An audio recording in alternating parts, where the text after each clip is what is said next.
சனிக்கிழமை நான் ஏன் சந்திக்கிறேன் அப்படின்னா நீங்க அன்னைக்கு ஓய்வு எடுப்பீங்க, ஏற்கனவே இருக்கிறவங்களே நான் ஓய்வு எடுக்கிறதுக்கு அனுப்புறதுக்கு தான் உங்களை சந்திக்கிறேன் அப்படின்னு ஒரு ஸ்டேட்மெண்ட் கொடுத்திருக்காரு. வேலைக்கு ஆகாது ஒரு வார்த்தை, அவ்வளவுதான். அவரை பாக்குற வர மக்கள் கஷ்டப்படணும், அதுக்காக தான் ஆளும் அரசு சிக்கல் இருக்கக்கூடிய நெரிசலான இடத்துல என்ன பேசுறதுக்கு விடுறாங்க அப்படின்னு ஆளும் அரசு குற்றச்சாட்டை வச்சுக்கிட்டே இருக்கிறாங்களே. மக்களுக்காக ஒரு அந்த பயணத்தை 7 நாள் ஆக்கி இது பண்ணாருன்னா மக்களுக்கு சிரமம் இருக்காது. கருத்து கந்தசாமியா விவேக் படத்துல வருவாரு, கருத்துல்லா கந்தசாமியா விஜய் இருக்கிறாரு. சீமான் அதனாலதான் திமுக அண்ணா திமுகவின் தொங்கு சதை விஜய் அடிக்கிறார்.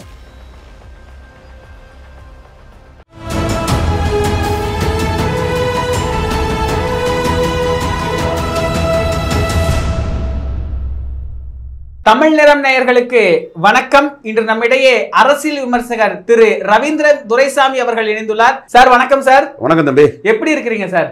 நல்லா இருக்கும் தம்பி. என்ன சார் இன்னைக்கு சனிக்கிழமை, அது 2வது சனிக்கிழமை, ஒரே செய்திகள் எல்லாத்துலயுமே பார்த்தோம் அப்படின்னா ஒரு லைவோ போய்கிட்டே இருக்குது. கூட்ட நெரிசல்ல தவழ்ந்து வரார், மிதந்து வரார், பறந்து வரார், ஊர்ந்து வரார், நல்லா டைட்டில் போட்டு பரபரப்பாக்கிட்டு இருக்கிறாங்க. விஜயுடைய 2வது சனிக்கிழமை மக்கள் சந்திப்பு எப்படி பாக்குறீங்க சார்? முதல் சந்திப்புல உள்ள பரபரப்பு எதுவும் இல்லை.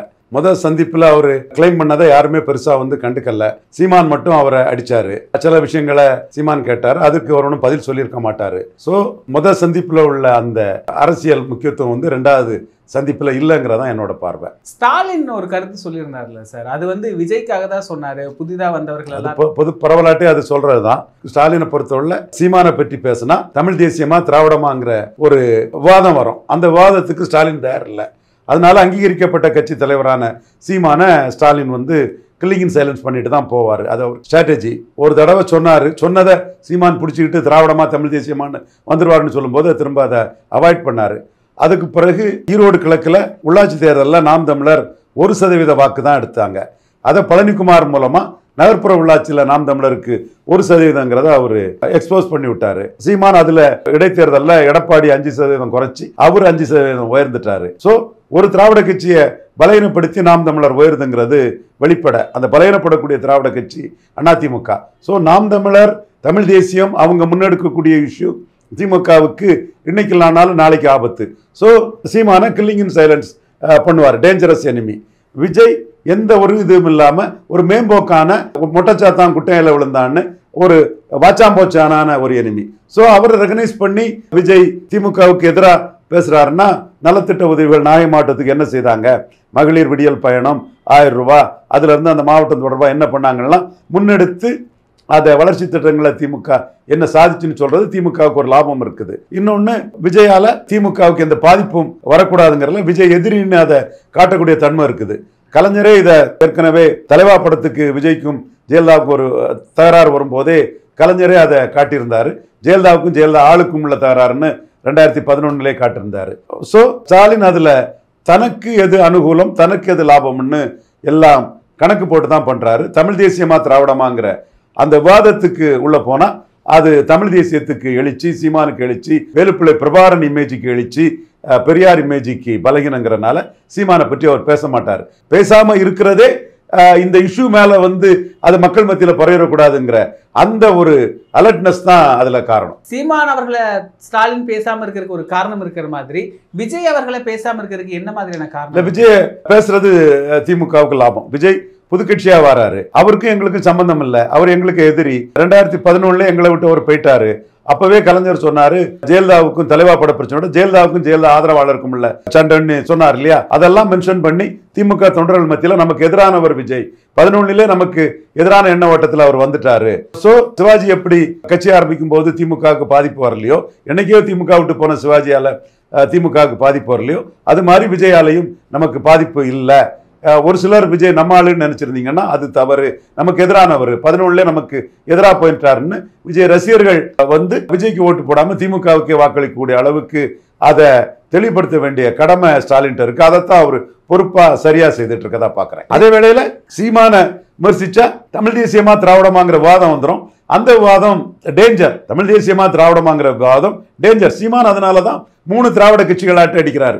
திமுக பெரியாரிஸ்ட், அதிமுக பெரியாரிஸ்ட், திமுக அதிமுகவின் தொங்கு சதை விஜயன்னு அடிக்கிறார். அவர் பேசக்கூடிய அந்த மக்கள் சந்திப்புல அந்த கூட்டத்தை அவர் கேட்கிற இடத்துக்கு தரமாட்டேங்கிறாங்க.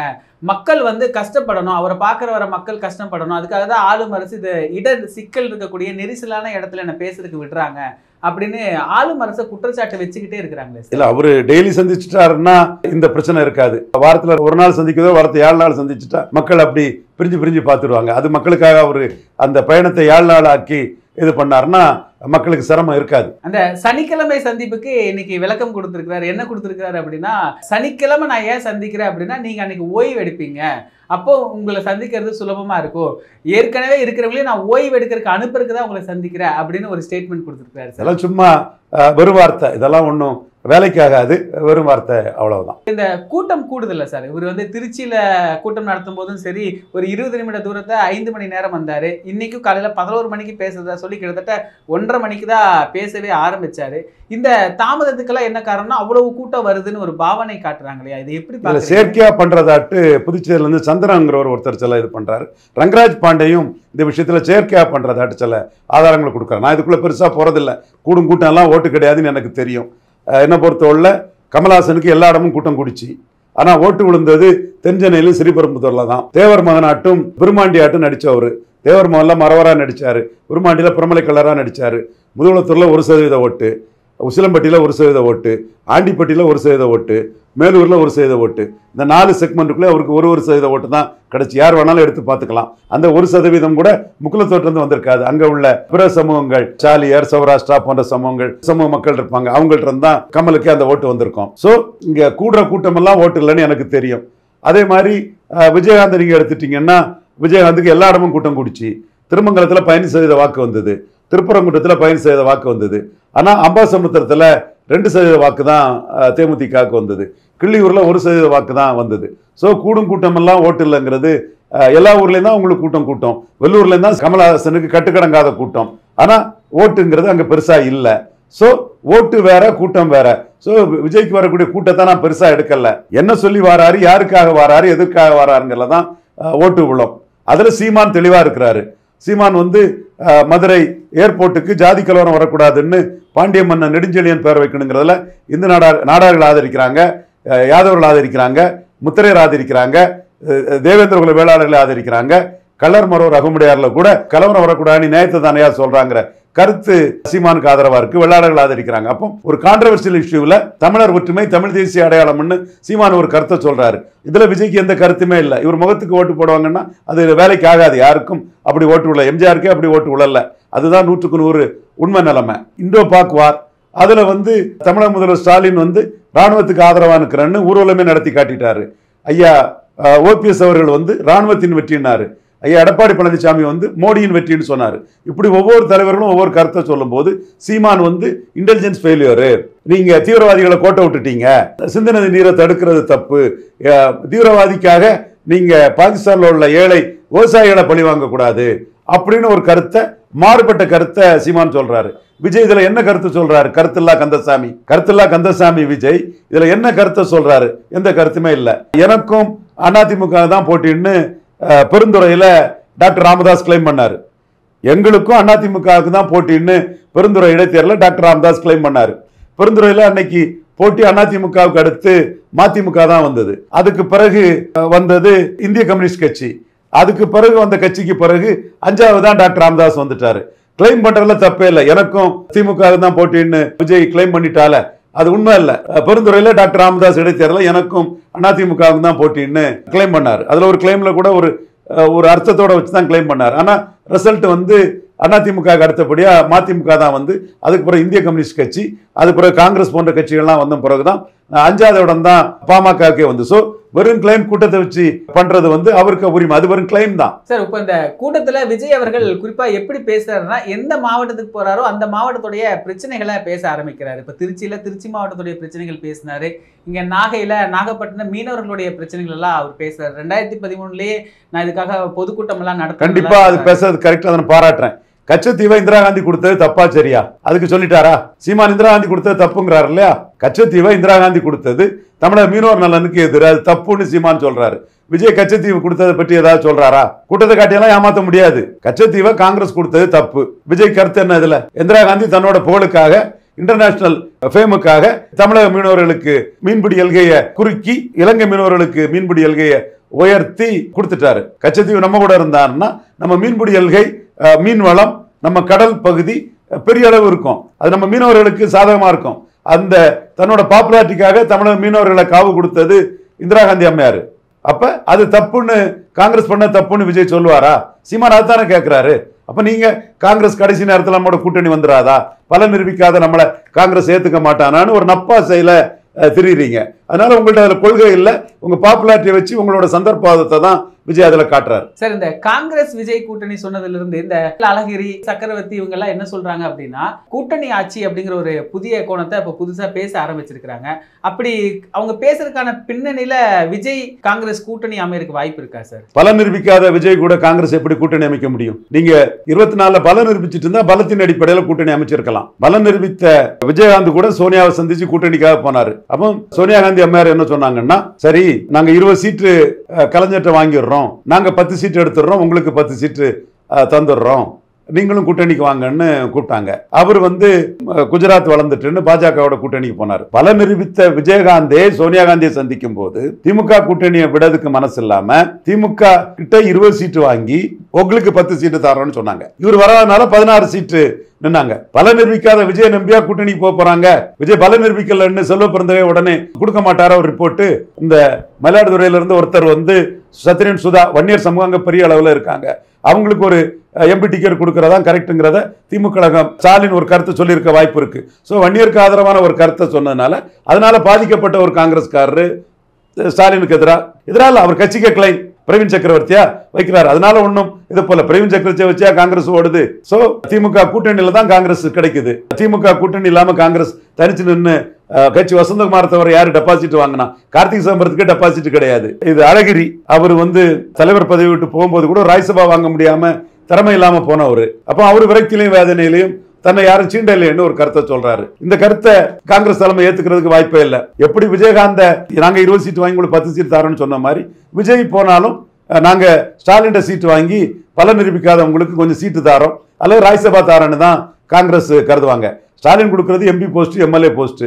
40 எம்பி காங்கிரஸ் அணி இங்க ஜெயிக்குது.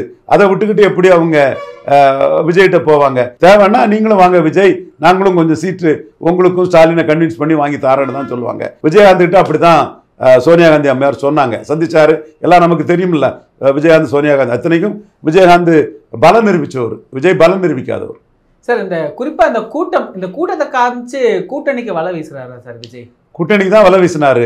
ஆனா சீமான் சொல்றது மாதிரி சீமான மோடி அண்ணாமலை ப்ரொஜெக்ட் பண்ணுனா எடப்பாடி 3வது போயிருவாரு. உண்மையிலே ஸ்டாலினுக்கும் சீமானுக்கும் தான் ஃபைட்டுன்னு ஆயிரும்னு பயந்து எடப்பாடி பழனிசாமி பலம் நிரூபிக்காத விஜய் ஒரு பொருட்டா நினைக்காம பாஜக கூட கூட்டணி சேர்ந்துட்டார். சீமானோட அந்த கருத்து நியாயமா இருக்குது. இதை பற்றி தாவாக்கேல யாராவது பதில் சொல்ல முடியுமா? எடப்பாடி பழனிசாமி மக்களவை தேர்தலில் மோடி கூட கூட்டணி வச்சிருந்தா 15 சீட்டு ஜெயித்திருக்கும், 2 அமைச்சர் பதவி வந்திருக்கும். அப்போ அவரு காங்கிரசும் பாஜகவும் தமிழ்நாட்டுக்கு தேவையில்லாத ஆணினார். சீமான அதுதான் சொன்னாரு. விஜய் காங்கிரஸ் தேவையில்லாத ஆணின்னு சொல்லல. அதை இந்த டிஃபரன்ஸை பார்க்கணும். இப்ப பல நிரூபிக்காத விஜய ஜானகிய 10 லட்சம் மக்களை திரட்டி வந்த சிவாஜி ஜானகி கூட்டணியில் 50 சீட்டு கொடுத்தும் ஜானகிக்கு எந்த பலனும் வராம கையில வராத ஓட்டை சிவாஜியால டிரான்ஸ்பர் பண்ண முடியாத மாதிரி விஜய் கையில வராத ஓட்டை டிரான்ஸ்பர் பண்ண முடியாதுன்னு விஜய புறக்கணிச்சுக்கிட்டு விஜய பொருட்டா கருதாம இவர் கொடநாடு கொலையை பற்றி பேசல, தூத்துக்குடி துப்பாக்கி சூட பற்றி பேசல, அதிமுக ஊழல்வாதிகள் கூட பேசல. சீமான் இதெல்லாம் கேட்டாரு. இவ்வளவு இருந்தும் எடப்பாடி மக்களவையிலே பாஜக கூட போறாதவர் சட்டமன்றத்தில் போயிட்டாரு. இன்னைக்கு வைரலா ஹைலைட்டா போறது ரவீந்திரன் துரைசாமி மோடிய சசிகலா விஷயத்துல குருமூர்த்தி, சுப்பிரமணிய சாமி, இவர் இல கணேசன், ஹெச் ராஜா பொன்னார் இவங்களை மீறி சசிகலா விஷயத்துல ரவீந்திரன் துரைசாமி ஜெயித்த மாதிரி மோடியை கன்வின்ஸ் பண்ணி பிஎம்ஓ கன்வின்ஸ் பண்ணி சீமான சிஎம்ஆ ப்ரொஜெக்ட் பண்ண வச்சிருவாரு.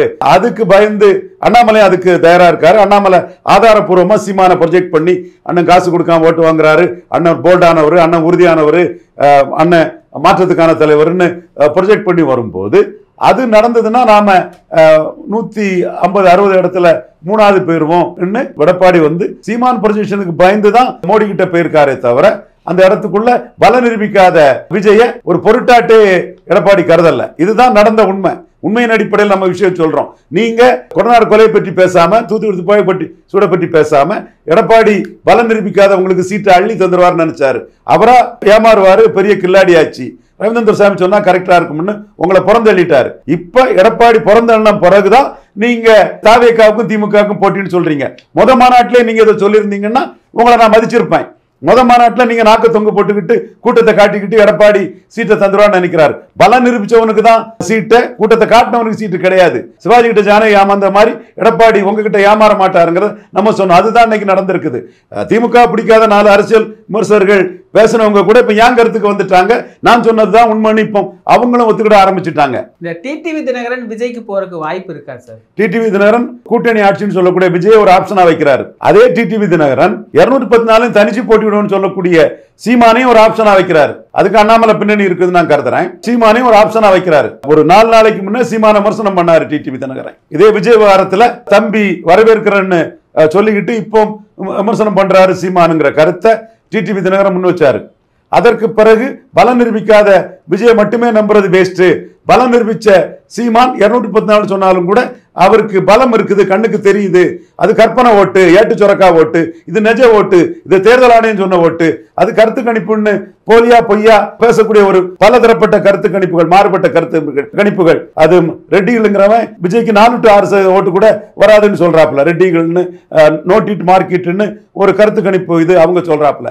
சோ அது கற்பனை ஏட்டு சொரக்காவை ஒரு சைடு இருந்தாலும் ஆப்ஷனை ஓபன் பண்றாரு. அது நம்ம வார்த்தையில சொன்ன பிறகு நம்ம மறுக்க கூடாது. 214 தனிச்சுன்னு போன்னு சொல்லக்கூடிய சீமான் கூட தன் நிலைப்பாட்டை மாத்திட்டு ஒரு அணிக்கு தலைமையேற்று வருவாருன்னு சொன்னா பிஜேபி, அண்ணாமலை எல்லாருமே என்டிஏ சிஎம் கேண்டிடேட்டா சீமான் ஒத்துக்கிடுவாரு, பிஎம்ஓல இருந்து அது பிரஷரைஸ் போட்டா ஒத்துக்கிடுவாருங்கிற ஒரு எண்ண ஓட்டமும் டிடிவி தினகரனுக்கு இருக்குது. விஜய் மட்டுமே நம்பி இருந்தவர் தனிச்சே போட்டிடுவோம்னு சொல்லக்கூடிய சீமானையும் ஒரு ஆப்ஷனா வச்சு பாக்குறாருன்னா அதுல அண்ணாமலை பின்னணி இருக்குது, பல டெல்லி தொடர்புகள் பின்னணிகள் அதுல இருக்குதுன்னு தான் நான் பாக்குறேன். சார், இப்ப 2வது சனிக்கிழமை விஜய் மக்கள் சந்திப்பு இன்னைக்கு நடந்து முடிஞ்சிருக்கு நாகப்பட்டினத்துல. இத ஸ்டாலின் அவர்கள் எப்படி பாக்குறாரு சார்? ஸ்டாலினுக்கு இது லாபம். ஸ்டாலினை 1-1 தான் தோக்கடிக்க முடியும். 57-62 காமராஜ் உயரத்துல ஸ்டாலின் இருக்கிறார். அப்போ பல நிரூபிக்காத விஜய் இப்ப இந்த தடவை பல நிரூபிக்க தான் தன்னோட களத்தை அமைக்கணும். பல நிரூபிக்காத இவரை விட அண்ணாமலை தலைமையில 11.3% வாக்கெடுத்த பாஜக மேலன்னு எடப்பாடி முடிவெடுத்துட்டாரு. அது நமக்கு கண்ணுக்கு எதிர தெரியுது. ப்ரூவ்டு ஓட்டு முடி எடுத்துட்டாரு. நாம சொன்னது மாதிரி 24 மக்களவையில் ஒரு பலத்தை நிரூபிச்சிருப்பாருன்னா எடப்பாடி வந்து பிஜேபியோட விஜய் மேலன்னு முடிவெடுத்திருப்பாரு. இப்போ விஜய் ஸ்டாலின் எதிர்ப்பு ஓட்டுகளை பிரிச்சு ஸ்டாலினுக்கு அனுகூல சத்துரு வாட்டு உதவி பண்றாரு. இதுதான் விஜய்க்கு ரோல். விஜயகாந்த் வரும்போதும் அந்த எம்ஜிஆர் ஓட்டுகளை பிரிச்சு திமுகவுக்கு உதவி பண்ணாரு. கமலஹாசன் வரும்போதும் எம்ஜிஆர் ஆட்சி அமைப்புன்னு சொல்லி திமுக உதவி பண்ணாரு. இவரும் எம்ஜிஆரை சொல்லி திராவிட முன்னேற்ற கழகத்துக்கு உதவி பண்றாரு. விஜய் வந்து 2011 இருந்தே திமுக விட்டு விலகி போயிட்டாரு. அவருடைய அபிமானிகள் ஆதரவாளர்கள் ஓட்டுங்கிறது திமுக எதிர்ப்பு ஓட்டுகள் தான். அது எடப்பாடி பழனிசாமியை தான் கூடுதலா பாதிக்கும். சீமானுக்கு பெரிய பலத்தை கொடுக்கும். ஏன்னா சீமான் வந்து விஜய மையமா வச்சு இதுல நான் தெளிவா நிற்கிறேன், நீ எதுலயும் தெளிவில்லாம இருக்கான்னு விஜய காலி பண்றாரு. மக்கள் மத்தியில சீமான் சொல்றதான் கரெக்ட். கச்சத்தீவை இந்திரா காந்தி கொடுத்தது தப்பு. இவர் என்ன இந்திரா காந்திக்கு வக்காலத்தை வாங்குறாரு விஜய்? இது ஒரு வியாபார அரசியலா இருக்குது. ரஜினி அஜித் அரசியல் வியாபாரம் பண்ணல, விஜய் அரசியல் வியாபாரம் பண்றாருங்கிற சீமான் கருத்து அதுல எடுபடுது. மக்கள் விவரம் உள்ளவங்க சீமான் வந்து பரையர் தேவேந்திர குல வேளாளருக்கு 5% இடஒதுக்கீட்டை உயர்த்தி கொடுக்கணும்னு சொன்னது தொடர்பாட்டு விஜய்க்கு கருத்தே இல்லை. கருத்தில்லா கந்தசாமி. இண்டோ பார்க் விஷயமா கருத்தில்லா கந்தசாமியா இருக்கிறாரு. கருத்து கந்தசாமியா விவேக் படத்துல வருவாரு. விஜய் கருத்தில்லா கந்தசாமியா விஜய் இருக்கிறாரு. சோ சீமான் எல்லாத்திலுமே துணிச்சலா தன் கருத்தை மக்கள் மத்தியில சொல்றாருன்னு சீமானுக்கு விஜய் சீமான் கம்பாரிசன் சீமானுக்கு ஒரு பெரிய பிளஸ்ஸா இருக்குது. விஜயோட அந்த அரசியலுங்கிறது எடப்பாடி கிட்ட உள்ள இந்த ரெட்டலை ஓட்டு எம்ஜிஆர் ஓட்டை தான் பாதிக்கும். அப்படித்தான் விஜயகாந்தாலையும் ரெட்டலை பாதிக்கப்பட்டது, கமலஹாசன்லையும் ரெட்டலை பாதிக்கப்பட்டது. 3வதா எம்ஜிஆர் சொல்லி வரக்கூடிய இன்னொரு சினிமா ஹீரோ விஜயாலும் ரெட்டலை பாதிக்கப்படும். அண்ணாவை சொல்லி எல்லாம் ஒன்றும் ஓட்டெல்லாம் இல்லை. அண்ணாவா முத்துராமலிங்க தேவரான்னா எம்ஜிஆர் கருணாநிதி ஜெயலலிதாலாம் அண்ணாவை காவு கொடுத்துக்கிட்டு முத்துராமலிங்க தேவர் பக்கம் நின்னது வரலாறு. இது ஆதவ ஒரிஜினாரிட்டிக்கும் சொல்றேன். அண்ணாவை காவு கொடுத்துக்கிட்டு முத்துராமலிங்க தேவர் பக்கம் தான் நின்னாங்க. நாங்க தான் தலித் எழில் மேல டாக்டர் ஐயா கன்சல்டேஷனோட மூச்சுக்கு 300 தடவை சொல்லக்கூடிய பேர் கூட மூர்க்கத்தனத்துக்கு பின்னாடி மறைஞ்சு போகணும்னு டாக்டர் ஐயா அதான் பர்சனல் இதுல அதிமுக திமுகவுக்கு எதிராக அண்ணாவுக்காக நின்னாரு. முத்துராமலிங்க தேவருக்காக தான் திமுக அதிமுகவும் நின்னாங்கிறதும் வரலாறு. எனிவே எந்த ஒரு புள்ளிக்குள்ள விஜய் நகர்ந்தாலும் எம்ஜிஆர் புள்ளிங்கிறது ஒரு சில ரெட்டல ஓட்டுக்களை எடப்பாடி கிட்ட இருந்து விஜய்க்கு தள்ளலாம். சீமா எம்ஜிஆரே அடிச்சு தூக்கி போட்டுட்டாரு. இப்போ எம்ஜிஆர் வந்து ஊழல் பெருச்சாலி சாராய வரைகளை கல்வி தந்தை ஆக்குனாருன்னு கமல்ஹாசனுக்கு இதாட்டு சொன்னவர். இப்போ எம்ஜிஆர் வந்து ஏழை எளிய மக்களின் மருத்துவ கனவை காலி பண்ணி பணக்காரர்கள் தான் இங்க மருத்துவர்களாக முடியும்னு கல்வியை வியாபாரமாக்கிட்டாரு எம்ஜிஆருங்கிறத தெளிவா எம்ஜிஆருக்கு எதிராட்டே அந்த கருத்தை முன் வச்சுட்டாரு. தமிழை இங்க கல்வியில இருந்து பாடம் மொழி பயிற்சி மொழி அந்த இதுக்குள்ள வந்து ஆங்கிலத்தை கொண்டு வந்து தமிழை விருப்ப மொழியாக்கி ஓரங்கட்டி காலி பண்ணி விட்டுட்டாரு எம்ஜிஆர். தமிழுக்கு எதிராக அதை திட்டமிட்டு காலி பண்ணிட்டாருன்னு தமிழ் விஷயத்திலையும் ஏழை மக்கள் மருத்துவர்களாக முடியலன்னு ப்ரோ புவரா சீமான் வந்து எம்ஜிஆர் அடித்து பேசிட்டாரு. முல்லை பெரியார் விவகாரத்தில் எம்ஜிஆர் வந்து அணை பாதுகாப்பு உரிமை கேரளாவை கொடுத்து மலையாளியா நடந்து தமிழர்களின் உரிமையை வந்து விட்டு கொடுத்துட்டாரு. ராஜா முகமது தான் கரெக்டாக நின்னாருன்னு சீமான் வந்து விஜய் எம்ஜிஆரை ப்ரொஜெக்ட் பண்ணும்போது எம்ஜிஆரோட தமிழின துரோகங்களையும் எம்ஜிஆரோட தவறுகளையும் ஏழை மக்கள் மருத்துவராக முடியாமல் ப்ரோ புவரா சீமான் வந்து பணக்காரர்களுக்கு தான் மருத்துவம்னு எம்ஜிஆர் பண்ணிட்டாருன்னு எம்ஜிஆரே அடித்து பேசுகிறாரு. இதுக்கெல்லாம் விஜய்கிட்ட எந்த பதிலும் இருக்காது. எதுவும் அவரால் பதில் சொல்ல முடியாது. காரணம் அவர் என்னன்னே தெரியாமல் சும்மா ஒரு இப்படி பேசணும் அப்படி பேசணும்னு ஒரு ஸ்கிரிப்ட் மாதிரி வந்து பேசிகிட்டு இருக்கிறாரு. மக்களுக்கு இது தெரியும். இந்த விஜய் சீமான் கம்பேரிசன் சீமானுக்கு ஒரு பெரிய ப்ளஸ் அமையும். கமல்ஹாசன் சீமான் கம்பேரிசன் மாதிரி நான் ஏற்கனவே சொன்னது மாதிரி இதுவும் நடக்கத்தான் போகுது. அதோடைய நிகழ்வுகள் அதோடைய தன்மைகள் இஷ்யூ பேஸ்டாக தெரியுது. எந்த இஷ்யூலையுமே விஜய்க்கு கருத்து இல்லை, சீமானுக்கு கருத்து இருக்குது. எல்லா இஷ்யூலையுமே இந்தோ பாக் வாரில் சீமானுக்கு கருத்து இருக்குது. பாஜகவுக்கு எதிராக சொல்கிறாரு. ஏர்போர்ட் விஷயத்தில் சீமானுக்கு கருத்து இருக்குது. பாண்டிய நெடுஞ்செழியன் பேரை வைக்கணும்னு எல்லா தமிழர்கள் நாடார் முத்தரையர் யாதவர் எல்லாரும் ஏற்றுக்கொள்ளக்கூடிய ஒரு கருத்தை அந்த மக்கள் நலனுக்காக சொல்கிறாரு. அதே மாதிரி தமிழ்ல இருந்து வந்ததுதான் தெலுங்கு கன்னடம் மலையாளங்கிறதுல ஒரு கருத்தை சொல்றாரு. தமிழின் உயர்வை சொல்லி தமிழக வெற்றி கழகம் வச்சிருக்கக்கூடிய விஜயால் அதை சொல்ல முடியலையே, அதை சொல்றதுக்குள்ள முதுகெலும்பு இல்லையே. உங்க படத்தை தெலுங்கர் கன்னடர் மலையாளி தமிழ்நாட்டுக்குள்ளேயும் பார்க்க மாட்டான், பிற மாநிலங்கள்லையும் உங்க ஜனநாயகம் படத்தை பார்க்க மாட்டாங்கிற அச்சம் தானே உங்கள்கிட்ட இருக்குது. பாராளுமன்ற கட்டடத்தில் சமஸ்கிருதம் இருக்கு, என் தமிழ் இல்லைன்னு சீமான் கேட்கிறாரு. நீங்க பிராமணர்களை எடுத்து அரசியல் பண்ண முடியாது, ஊடகத்தில் அவங்க உங்களை சதி பண்ணி காலி பண்ணிடுவாங்கன்னு தானே தமிழுக்காக சமஸ்கிருதத்தை எதிர்த்து வாய் திறக்க முடியாத ஆளாக இருக்கிறீங்க. ஸோ இந்த அரசியல் களம்ங்கிறது 4 முறை போட்டி நடக்குது. அதில் விஜய் என்ட்ரிங்கிறது சீமானுக்கு பெரிய லாபம். கமல்ஹாசன் என்ட்ரி மாதிரி இதுதான் 2026 தேர்தல் முடிவு கூறும். பொறுத்திருந்து பாருங்கள். ஸோ ஸ்டாலின் வந்து 57-62 காமராஜ் பொசிஷனில் இருக்கிறாரு. காமராஜ் வெர்சஸ் அதர்ஸ் மாதிரி ஸ்டாலின் வெர்சஸ் அதர்ஸ் தான் தமிழ்நாடு பொலிட்டிக்ஸ். அந்த அதர்ஸ்ல விஜய் ஒருத்தராக வந்திருக்காரு, தன்னை ஸ்டாலினுக்கு போட்டியாளராக துவமிக்கிறாரு. பாஜக கூட்டணியோட பாஜக சீமானை முன்னிறுத்தினா ஸ்டாலின் வர்சஸ் சீமான் வந்துடும் அச்சத்தில் மக்களவையிலே பாஜக கூட போகாத எடப்பாடி பழனிசாமி சட்டமன்றத்தில் பாஜக கூட போய் ஸ்டாலினுக்கு போட்டியாளராக துவமிக்கிறாரு. சீமான் பெரியார் மண்ணல்ல பெரியாரே மண்ணுன்னு 3 வரையும் எதிர்த்து தமிழ் தேசிய கொள்கையை முன்னெடுத்துட்டு போறாரு. இலவசங்கள் கூடாதுன்னு 3 வரையும் எதிர்த்து தன்னுடைய அரசியல் களத்தை நிற்கிறாரு. பிராண்டி விஸ்கி கூடாது, கல் தேவைன்னு தன்னுடைய அரசியலை முன்னெடுத்துறாரு. இஷ்யூ பேஸ்டா சீமான் 3 திராவிட கட்சிகளையும் ஒரே குட்டையில் ஊறிய மட்டைகள்னு அவரு காமராஜ் சொன்னதை முன்னெடுத்து திமுக அதிமுக எதிர்த்து நிற்கிறாரு. குறிப்பா களத்துல ஸ்டாலினை எதிர்த்து 20 நாட்கள் களத்துல நின்னது நாம் தமிழர் சீமான் தான். விஜய் வந்து கட்சி ஆரம்பிச்சுட்டு அரசியல் வியாபாரியா, எம்ஜிஆர் கட்சி ஆரம்பிச்சது திண்டுக்கல்ல சந்திச்சாரு. இவர் அரசியல் வியாபாரியா வன்னியர் பரையர் போலீஸ் ஸ்டேஷனுக்குள்ள மாட்டிக்கிட்டு திருமங்கலம் சரத்குமார் மாதிரி போனா வியாபாரம் படுத்துரும்னு விக்கிரவாண்டி களத்துக்குள்ள வரல. அப்புறம் பெரியாரை கொள்கை தலைவராக கொண்டவர் பெரியாரே மண்ணுன்னு சீமான் சொல்லும் போது இது பெரியார் மண்ணு தான் சொல்லி ஈரோடு கிழக்கு களத்துக்குள்ளே வரல. 2026 களத்துக்குள்ள வாராரு. அவர் என்ன சொல்லி வாராரு, யாருக்காக வாராரு, எப்படி வாராருங்கிற பார்த்து மக்கள் அவருக்கு வாக்களிப்பார்கள். கூட்டத்தை பார்த்து மக்கள் வாக்களிக்க மாட்டாங்க. கூட்டத்தை பார்த்து மக்கள் வாக்களிப்பார்கள் என்றால் விஜயகாந்துக்கு எல்லா இடமும் கூட்டம் வந்து, ஆனால் திருமங்கலத்திலும் திருப்பரங்குன்றத்திலும் 15% வாக்கு தாண்டின விஜயகாந்தால் அம்பாசமுத்திரத்திலையும் 2%, கிள்ளியூரில் 1% தான் எடுக்க முடிஞ்சது. கமல்ஹாசனுக்கு எல்லா இடமும் கூட்டம் வந்தது. டி நகர்லையும் மயிலாப்பூர்லையும் 15% தாண்டின கமல்ஹாசனால் சிலம்பட்டி, ஆண்டிப்பட்டி, மேலூர், முதுகுளத்தூரில் 1% வாக்கில் தான் எடுக்க முடிஞ்சது.